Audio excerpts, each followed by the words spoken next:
You want it so badly and it's still not happening. And that's the part that makes people think something's wrong. It's not. It just hasn't crossed into decision yet because there's a difference between wanting something and deciding something. And it's not just intensity, it's actually a completely different state. See, wanting keeps this gap alive. It requires there to be distance between where things are and where they're supposed to be or where you want them to be. And that's why it never settles. It keeps checking and comparing and noticing that whatever it is that you want isn't here yet. Even when it feels strong, it's built on not having. And because of that, it keeps pulling your attention back into that same place over and over again. And you can be thinking about it all day, right? You can visualize it. You can be talking about it. You can feel like you're moving towards it. But at the same time, there's always this subtle awareness that it's not here yet when you're in wanting. And that awareness matters more than people realize because it keeps resetting everything. So it creates a constant back and forth. Moments of, yes, this is what I want, followed by, but it's not here yet. And then maybe I need to do something else. And then maybe I need more time. Maybe I'm missing something. And now you're not actually moving forward in a really like aligned, efficient way. You're circling, you're looping. And the part that's frustrating is it feels like you're doing everything right. You're thinking about it, you care about it, you're having good emotions about it, you're putting attention on it, but nothing is actually locking in. And that's wanting. And I'm going to tell you that deciding does not do that. A real decision collapses that gap.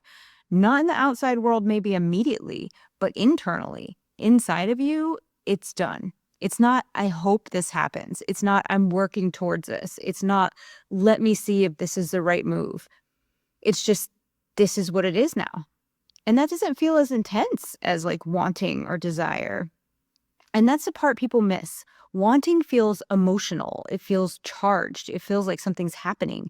They'll tell you, like, just get into the emotion of having or being what you want to be. And here's the thing, when you decide, when you know you are something, that decision is quieter. It doesn't announce itself, it doesn't have to keep announcing itself. All it really does is remove the question that there's any other way.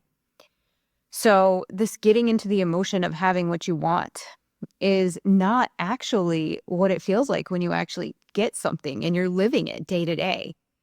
So once all those questions are gone, everything changes because you're done checking in. You're not going back and forth. You're not reopening the same conversation in your head over and over again. And that's where most people lose time. It's not in the doing. It's in that space where you're constantly reconsidering. Should I? Should I not? Is this right? Is this working? Do I feel like it today? Am I in the right emotional state? That's where things get slowed down because every time you reopen the question of, is this right? Is this going to happen? Is this what I want? Every time you reopen that question, you reset the direction. So even if you move a little bit, it ends up pulling you backwards. A decision actually stops that. And the difference is, it's not that there isn't an opposite, it's just that the opposite doesn't matter anymore. It doesn't mean it disappears.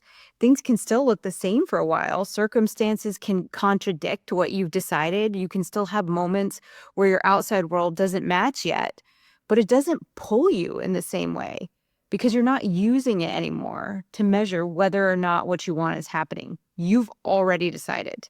So now when something doesn't match, it doesn't turn into like, maybe this isn't working. It turns into, okay, my external world hasn't caught up yet.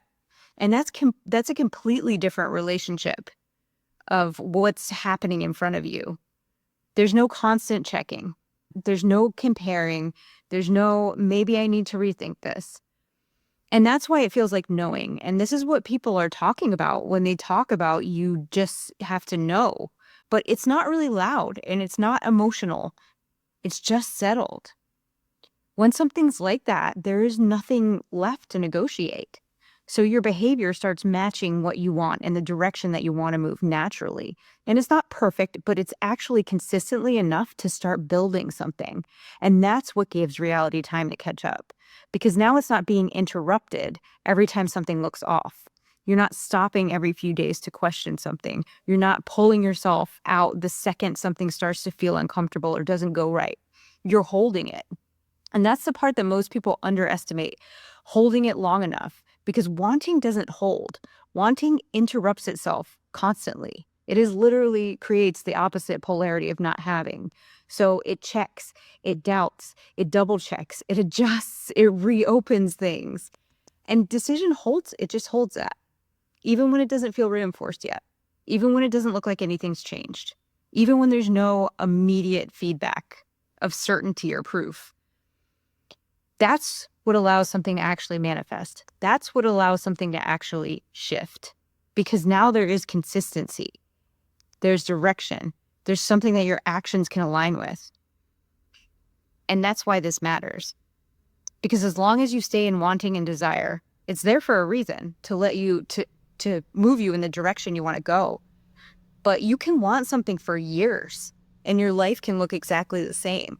It can feel real. It can feel strong. It could feel like it should be working, but nothing is, right? Nothing changes.